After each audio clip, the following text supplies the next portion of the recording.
What up, YouTube? Just got a little Starbucks, sitting down, about to catch the bus. They got these little French tops now. They're made out of plastic or paper because they got rid of the plastic ones. I feel like it's kind of awkward, but I'm getting used to it. But anyways, in this video, I want to talk about whether a man should take female dating advice and listen to what women, say that they want in a man.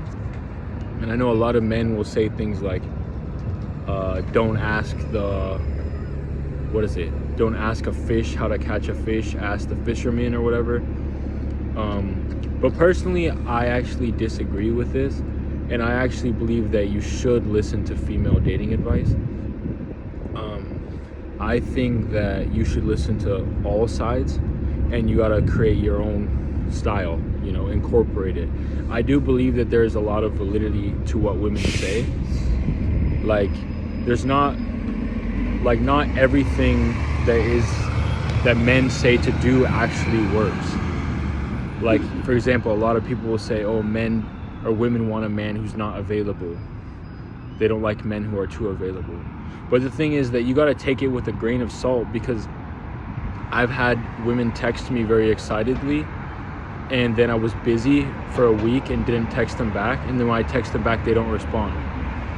So it's not that you can just act rough and tough and act that you have your own life going on and that you don't need them and that they will necessarily respond positively to this. It's not that simple. Like I'm saying, like those women who texted me and I took a week and a half or 2 weeks to respond because I was busy, they weren't like, oh yay, he finally texted me back.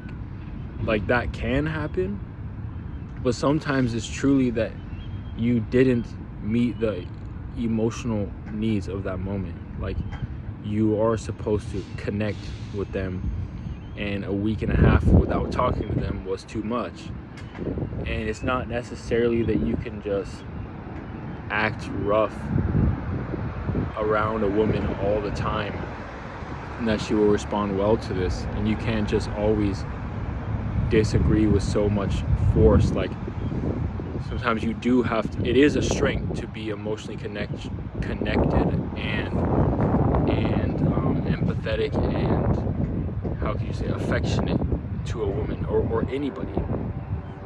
And I believe that it's a strength on both sides. Like, if you're good at one, I don't necessarily think that it's bad to be, like, it's not terrible if you're not good at the other one.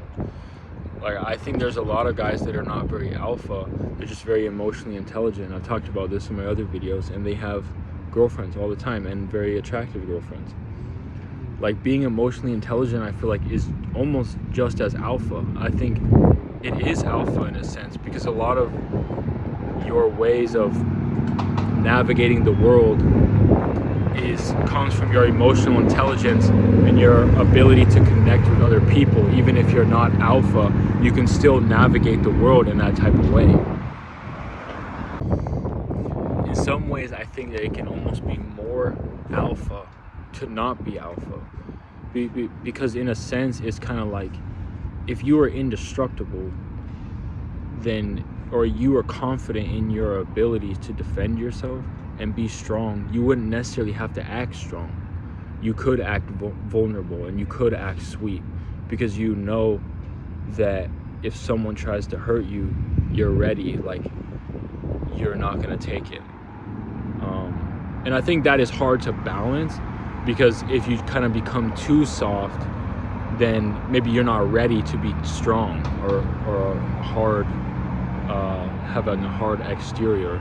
Maybe you won't be ready, but it's good to balance. And I think some people are just naturally good at both, and they're very seamless because it comes natural to them. It's possible, I think, if you were acting too soft or very more affectionate, maybe it's just that you're not that good at either being affectionate and soft or alpha, and your approach has seams, it's not totally smoothed out, and it didn't come off as natural. So I think sometimes that can be why. I sometimes think that like acting alpha is kind of just a coping mechanism. It's like you're oversimplifying, because somebody might not be that emotionally intelligent, they'll act super alpha because it's an easy way to protect themselves. But like, if you're super emotionally intelligent and you know how to interact with people, you don't necessarily have to act alpha because you can see, you know how to navigate every interaction, so you don't have to feel tough. You don't have to act tough because you'll know what to do when the situation changes. And I think it's also depends on your upbringing too. Like, I think a lot of Asian people don't act very alpha, Asian men, but they can still get very pretty women. And that's kind of something that I feel like is kind of complicated, but I think there's just food for thought. A lot of women will give advice like be available, be affectionate, say I love you, buy me flowers, and I don't necessarily think it's wrong because I know there's dudes who do it and are in happy relationships, so as far as I know. And I think that it's kind of mysterious, but it's good to get good at both. Add every flavor. Be tough, be alpha, a little bit alpha, be a little bit of a free thinker, be a little bit of a affectionate guy who takes the advice of women. And yeah. But yeah, I think that even sometimes being alpha, you can end up creating negative emotions in the relationship that are unnecessary. Like, it's possible that if you get in an argument with the girl on a date or something like that, she will just think that you're too much of a hassle to deal with, and where the guy who just didn't start an argument, he comes off as easier to deal with, because a woman isn't always necessarily gonna want to put up with you being difficult, like being alpha and always kind of causing disagreements and things like that. Not every woman will put up with it. I think sometimes they will break up with a guy for not acting affectionate enough. So yeah.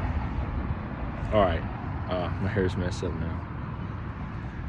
I don't know if this video answered much, but I do think that you should follow female dating advice. Not necessarily follow it, but listen to it and see how you can incorporate it into your own life.